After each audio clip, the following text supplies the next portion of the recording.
What's up everyone and welcome back to the MMA Zone. Today, let's get started with Alex Pereira responds to Daniel Cormier's comments. Plenty of people, including Daniel Cormier, question Alex Pereira's decision to attend UFC 312 ahead of his fight with Magomed Ankalaev, but the way Poatan sees it, all the attention the situation's received is way overblown.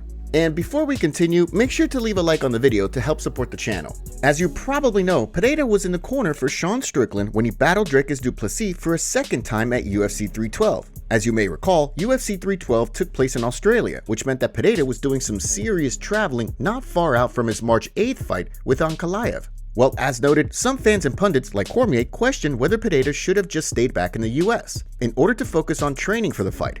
Not only that, traveling super far distances and hanging around in germ-infested airports isn't exactly the best way to avoid getting sick. In a recent interview with Bloody Elbow, here was some of what the light heavyweight champion had to say about his decision. Sean and I have good friendship now, and a lot of people are thinking that I just went out there to be in his corner, but I had these prior commitments in Australia, and it just ended up that it worked out for me to be over there in his corner. I heard people saying, oh, he doesn't even speak English, what difference does it make him being there? But we have the same kind of energy, we're on the same vibe. We're both fighting in the same company, so there's a lot of good rapport between us. What I can say to Cormier and a bunch of the other specialists that have been saying that I should not have gone out there, I've been in this situation before. It's actually been worse before when I was in Australia and had signed up to fight, and I didn't even know I was going to fight. But this time, it was all very planned. I knew what I wanted to do. I took basically my whole team down there. There were 8 people in Australia with me, so we knew exactly what we were doing, and we planned it all. Do you see where Pereira's coming from? There's no question that he's no stranger to traveling around the globe and fighting with little preparation. So are people making too much of this? Bo Nickal next UFC fight revealed? It's being reported that Bo Nickal's next fight has been booked, and if the story is accurate, it looks like he's facing yet another dude who is ridiculously dangerous on the mat. Nickal is coming off a unanimous decision win over Paul Craig in November, who, if you follow the UFC at all, you know he is a submission specialist. That was likely a big reason why Nickal shot for takedowns a total of 0 times and elected to keep the fight standing. Well, according to a report from the Sporting News, Nickal is going to battle former one champ Reinier de Ridder.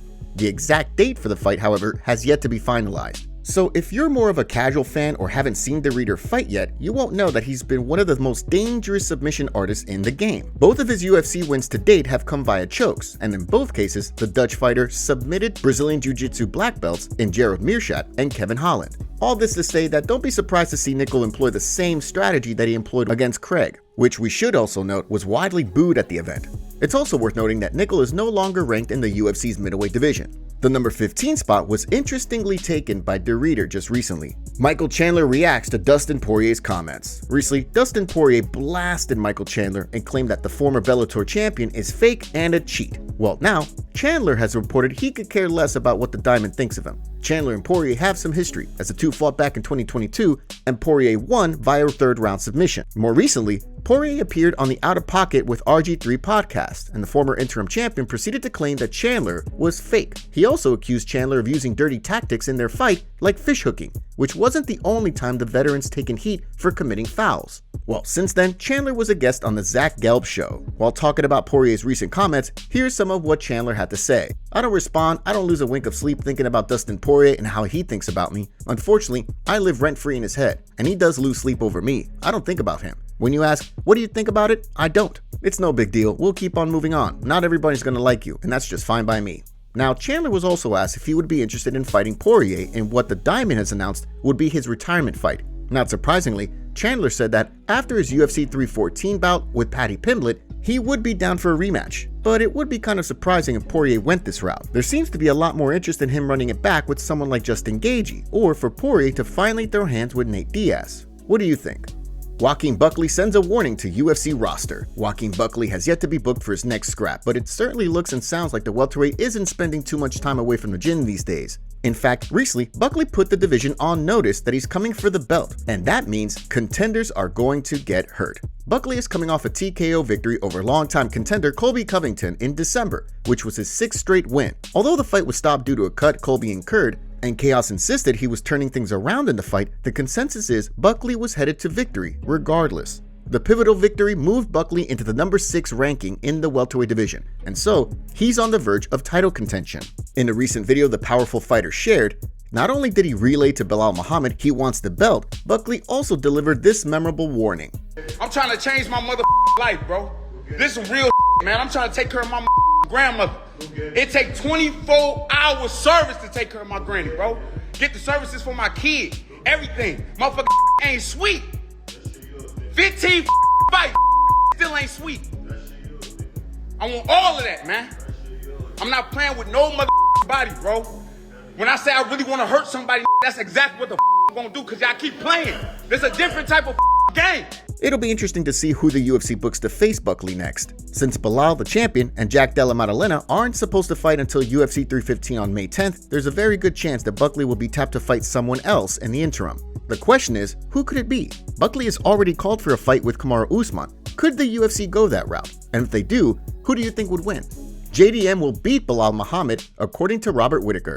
As it stands right now, Jack Della Maddalena is a sizable underdog on the betting lines to end the reign of Belal Muhammad, but Robert Whittaker sounds pretty confident that JDM will bring another belt back to their home country of Australia. Down Under. JDM was initially booked to fight former champion Leon Edwards at the UFC's March 22nd card in London, but since Shavkat Rakhmonov is reportedly dealing with an injury, the UFC moved Della Maddalena to fight Muhammad at UFC 315 on May 10th. Well, as noted, the consensus is that Belal will likely hear and still at UFC 315, but while appearing on Submission Radio recently, Whittaker explained why he likes JDM's chances. Dude, I like that fight for JDM. JDM's one of those guys that doesn't go away, and he's always looking to close that space and to just drag the fight out and just beat you up. He's got super effective boxing and striking, and obviously with his fight against Burns, we saw that he can get taken down, he can get back up, and his effectiveness doesn't really diminish. So yeah, I like that fight for him. Whittaker raises some interesting points here, and there's no question that JDM has a ridiculous amount of momentum behind him. We're talking about a guy who's won 17 straight fights, but has he faced anyone who has wrestling for days like Muhammad? That's the big question. All that aside, recently, Belal acknowledged there's little heat right now between him and JDM, while talking with MMA Junkie. The champion even joked, quote, "Let's get a little bit of spit at me or something," unquote, as a means for the two to generate more interest in this fight. Belal also noted that from a skills and technical perspective, there's lots to love with the matchup. But what do you think? Are you pumped to see Belal and JDM throw down?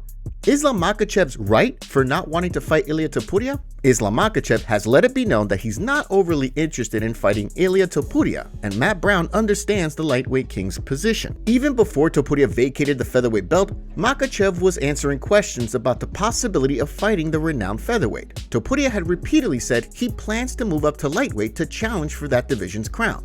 While everyone understands Makhachev versus Topuria would be a banger fight, and both men would collect a big check for it, Islam said that he's not too worried about money at this juncture. Further, Makhachev has reminded people he's already defeated one of the best featherweights ever in Alexander Volkanovski, not once but twice. So according to Islam, he has little to gain by fighting Topuria. Well, while some fans have piled on Makhachev for his stance, Matt Brown recently made it clear that he's on side with the champion. While talking with MMA Fighting recently, here's some of what the Immortal had to say.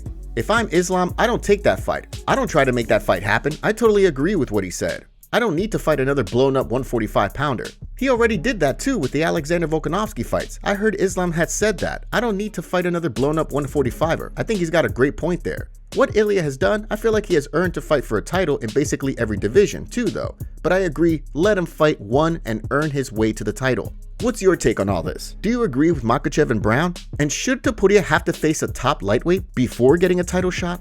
MMA community roasts Dana White for old footage. Recently, the UFC social media team celebrated Dana White's first UFC appearance way back in 2001 by posting a video clip of him during the broadcast. If you were expecting everyone in the MMA world to just focus on what White was saying or to reflect on what the promotion has done since, well, you were very, very wrong. As you can see, the UFC boss, and more specifically his grill, came under serious fire. Dana's teeth game is something else. What was that man doing before UFC? Bro looks rough out there. Uncle Dana has can opener teeth. Jeez Louise. What's with his teeth? Dana White looks like a crackhead here. Man used to have country teeth. My boy had some up teeth, LMAO. Now sure, some might point out that the clip is from well over 20 years ago, and that back then, not every second person in the entertainment business had capped teeth.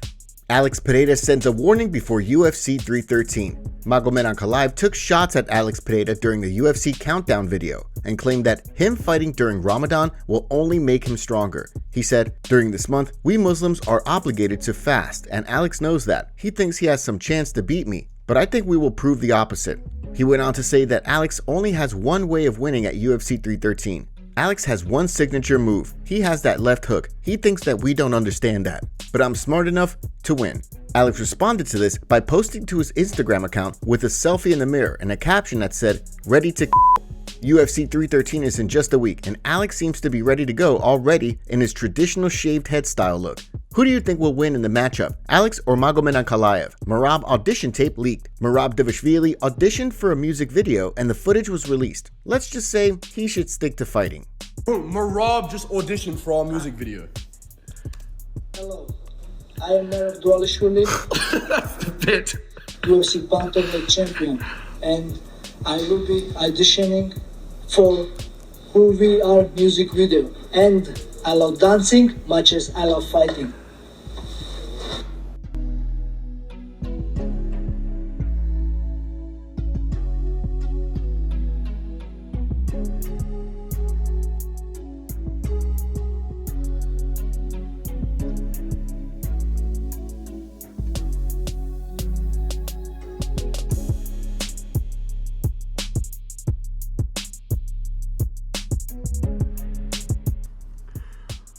That what?